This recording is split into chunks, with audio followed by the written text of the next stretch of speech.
Billions in recovery dollars were allocated in the wake of Hurricane Katrina, critical funding for families, government, and infrastructure. But are we better? Are we safer? Do we have a better quality of life? WDSU anchor Travers Mackel went to get answers from those who were involved in the process when the money was handed out. Everything here, I remember exactly who donated it, why.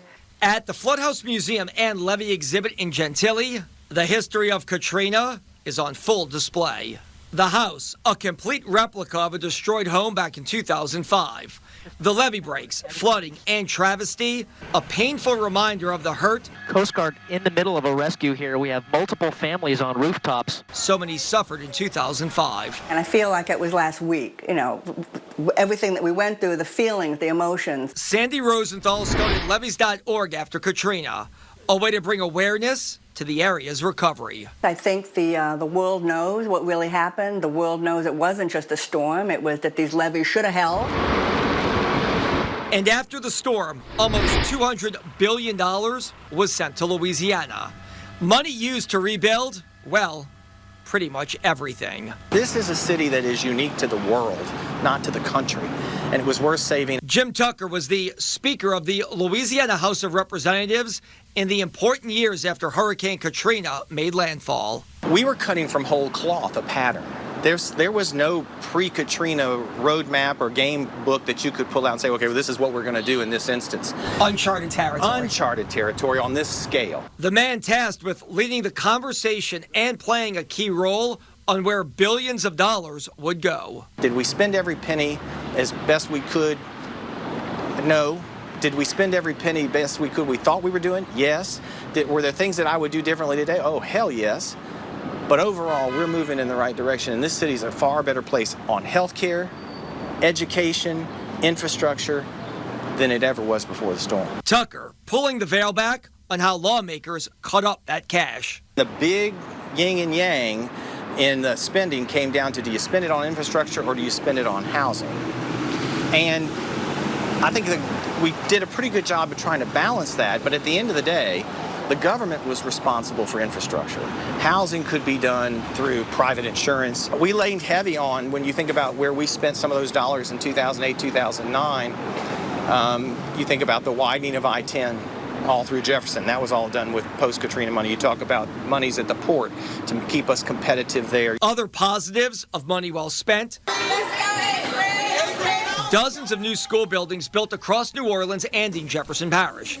2 new hospitals in the city, UMC and New Orleans East Hospital, and plenty of rebuilt homes. But, as the saying goes, money can't buy everything. I was one of those people. I thought the amount of money that was being pumped in this city after Katrina would change the entire face of the city. And unfortunately, in some respects we have, in a lot of respects we haven't. Again, brand new schools, 2 new hospitals. I think our universities have recovered well. But at the end of the day, we still have a lot of streets that need to be fixed, and there was money given for that purpose. Charles Rice is a former city attorney and chief administrative officer for New Orleans. He applauds the federal levee system, which costs $15 billion and has worked to protect the city from storm surge, but has bigger flooding concerns.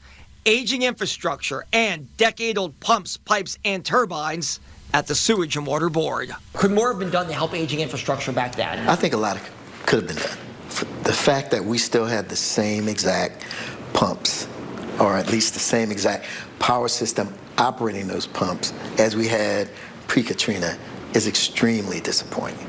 The fact that we didn't go in, just put in a brand new system while the money was there is very disappointing. The fact that it may have cost $1 billion, but we had it. But we had, that's right, we had the money.